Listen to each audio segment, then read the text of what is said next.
ஒரு ஆண் கட்டிலில் கட்டப்பட்டிருந்தான். அவனுடைய உடலில் ஒரு ஊசியின் மூலம் ப்ளூ லிக்விட் மெதுவா ஊத்தப்படுது.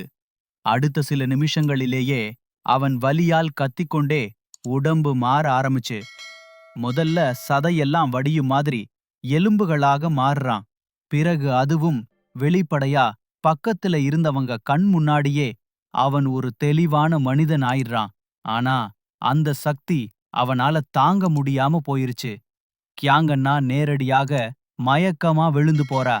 அந்த நேரத்துல ஜின்ஹுவா அக்கா மெதுவா அவரை தொட்டதும் நீல மின்னல் மாதிரி ஒரு பாஸ் அவன் உடம்புல கிளம்புது. அதே இரவு டாமே ராத்திரி சுழற்சி பணில இருக்கிறாங்க.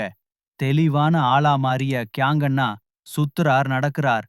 அவங்க ஒவ்வொரு அசைவையும் மானிட்டர் பண்ணிக்கிட்டே இருக்காங்க. டாமே சூட்சமமா ஒரு பாதுகாப்பு அறையின் கதவு தானா திறக்குது.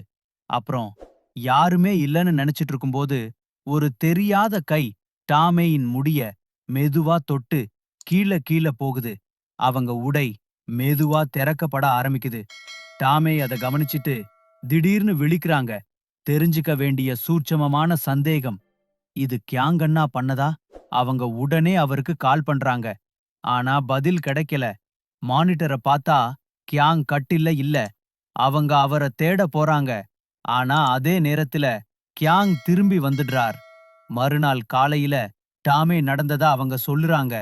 ஆனா ஜின்ஃபா கியாங் அண்ணாவின் முன்னாள் காதலி அவர் அப்படி பண்ணவே மாட்டார்னு நம்புறாங்க. டாஷான் இத பேச திட்டமிட்டாரா?